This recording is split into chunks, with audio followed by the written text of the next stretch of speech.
박정수가 독고탁에게 건넨 한마디는 두 집안을 뒤흔들 거대한 폭풍의 시작이었다. 우리 힘을 합쳐서 저들을 완전히 무너뜨립시다. 지난 42화에서는 한동석의 전 장모님 박정수와 한동석, 마광숙이 만나 긴장감 넘치는 식사 자리를 가지며 끝이 났는데요. 박정수는 마광숙에게 내 딸의 자리는 가질 것도 감당할 것도 많은 자리 라며 결혼을 강력히 반대했죠. 과연 이번 43화에서는 어떤 일이 펼쳐질까요?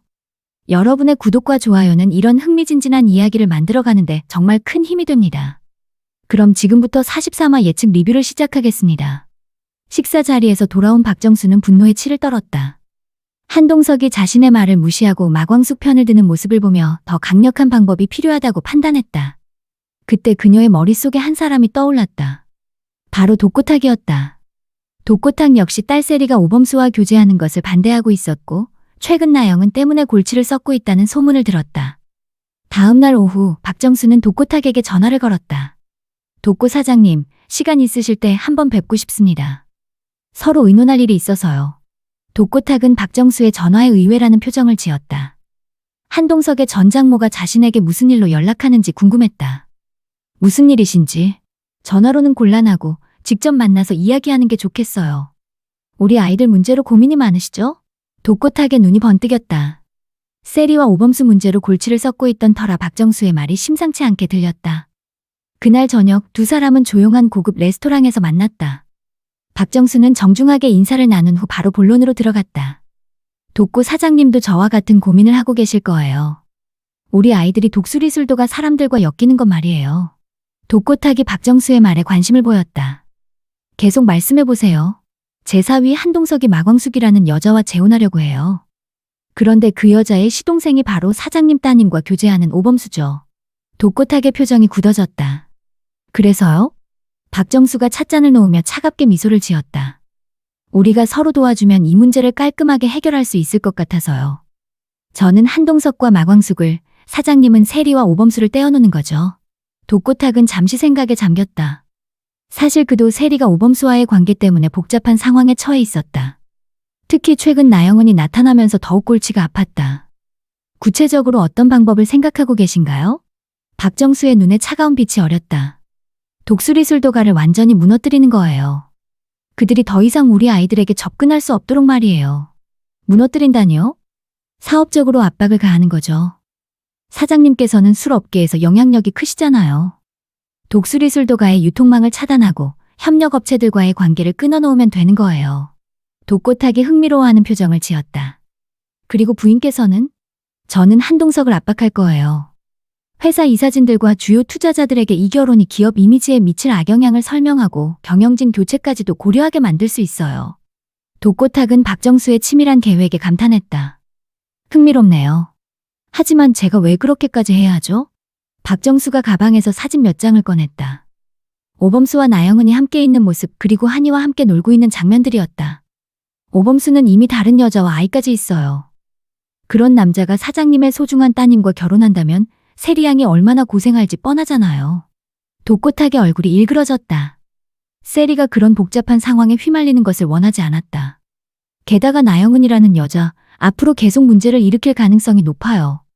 오범수가 세리 양과 결혼한다고 해서 그 여자가 조용히 물러날 것 같지는 않거든요.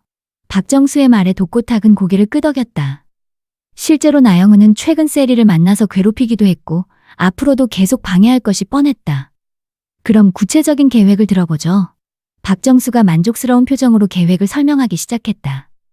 먼저 독수리술도가의 주요 거래처들에게 압박을 가해서 계약을 해지하게 만들어요.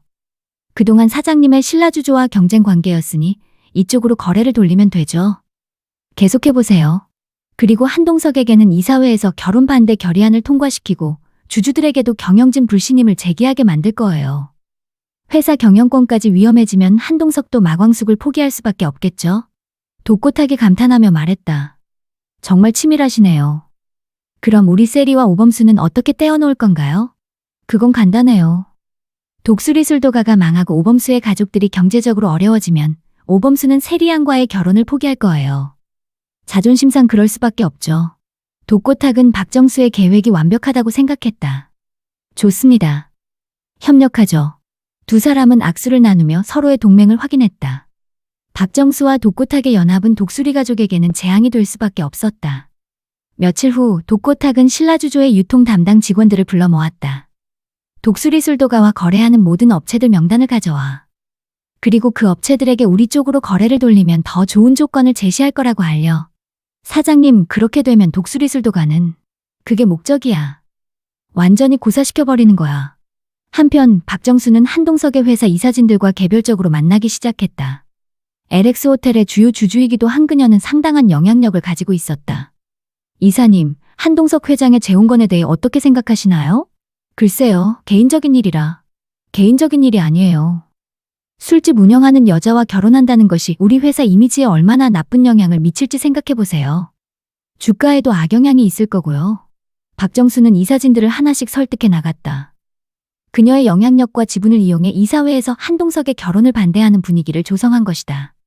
일주일 후 독수리 술도가에는 첫 번째 타격이 찾아왔다. 주요 거래처 중 하나인 대형 할인마트 체인에서 갑자기 계약 해지 통보가 왔다.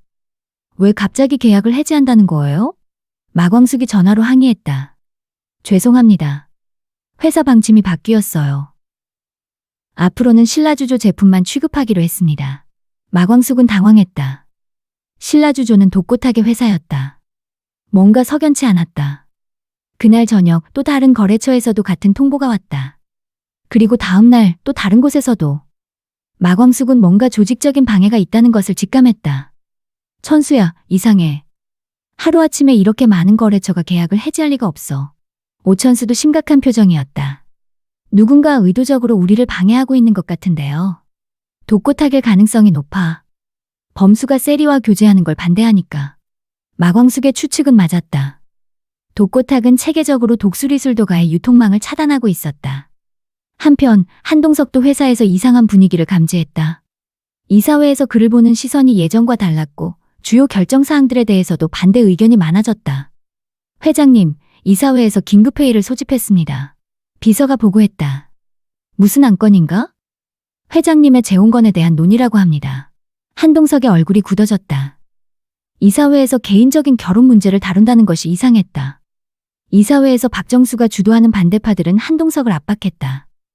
회장님의 재혼이 회사 이미지에 미칠 영향을 무시할 수 없습니다.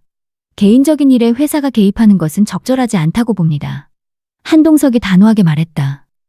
개인적인 일이 아닙니다. 회장님의 모든 행동은 회사 이미지와 직결되어 있어요. 박정수가 이사진들을 미리 설득해둔 덕분에 회의 분위기는 한동석에게 불리하게 흘러갔다. 이사회 차원에서 회장님의 재혼을 반대한다는 결의안을 통과시키겠습니다. 한동석은 믿을 수 없었다. 자신의 어머니가 이사진들을 설득해서 이런 일을 벌이고 있다는 것을 직감했다. 그날 밤 한동석은 박정수에게 전화를 걸었다. 장모님, 뭘 하고 계신 거예요? 무슨 소리야? 이사회에서 제 결혼을 반대한다고 결의안을 통과시키셨다면서요? 박정수는 잠시 침묵하다가 차갑게 대답했다. 그게 회사를 위한 일이라고 판단했어. 회사를 위한 일이라고요? 제 개인적인 행복까지 희생하라는 말씀이세요? 개인적인 행복이 회사 전체를 위험에 빠뜨린다면 포기해야지. 한동석은 더 이상 어머니와 대화가 통하지 않는다는 것을 깨달았다. 한편 독수리 술도가의 상황은 날로 악화되고 있었다. 거래처들이 하나둘씩 떠나가면서 매출이 급감했고 직원들의 급여도 밀리기 시작했다. 형수님, 이대로 가면 정말 위험해요. 오범수가 걱정스러운 표정으로 말했다. 알아. 하지만 어떻게 해야 할지 모르겠어. 마광숙은 절망적인 상황에서도 포기하지 않으려 했지만 현실은 너무나 가혹했다. 그때 독고세리가 오범수에게 전화를 걸어왔다. 오빠, 우리 아버지가 왜 이런 일을 하는지 모르겠어요. 제발 막아주세요. 세리야, 미안해. 우리 가족 때문에 너도 고생이야. 그런 게 아니에요. 아버지가 너무 과하게 나가는 것 같아서 걱정이에요. 독고세리는 아버지의 행동이 도를 넘었다고 생각했지만 독고탁을 막을 힘이 없었다. 며칠 후 박정수와 독고탁은 다시 만나 진행 상황을 점검했다. 독수리 술도가 상황이 어때요? 박정수가 물었다. 거의 파산 직전이에요. 거래처 대부분이 우리 쪽으로 넘어왔거든요. 좋아요. 한동석도 이사회 압박으로 상당히 힘들어하고 있어요. 이제 마지막 단계만 남았네요. 마지막 단계요? 박정수가 차가운 미소를 지었다. 한동석과 마광숙을 직접 만나서 최후 통첩을 하는 거예요.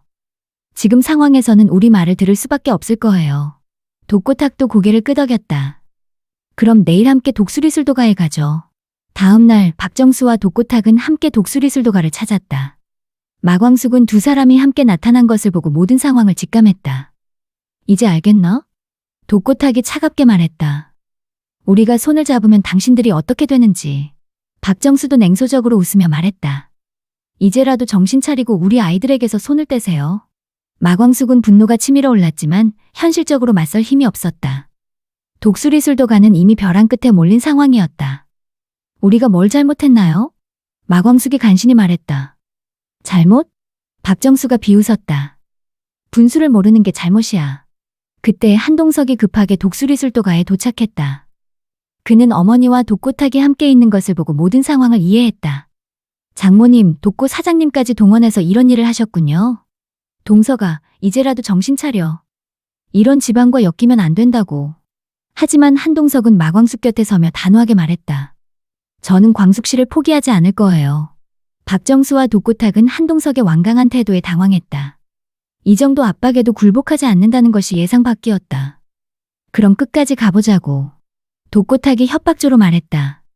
과연 박정수와 독고탁의 연합 공격에 맞서 한동석과 마광숙이 사랑을 지켜낼 수 있을까? 그리고 독수리 가족은 이 위기를 어떻게 극복할 것인가? 오늘의 이야기는 여기까지입니다. 박정수와 독고탁의 연합이 독수리 가족을 얼마나 궁지로 몰아넣었는지, 그리고 한동석과 마광숙의 사랑이 이 시련을 견뎌낼 수 있을지 정말 흥미진진하죠?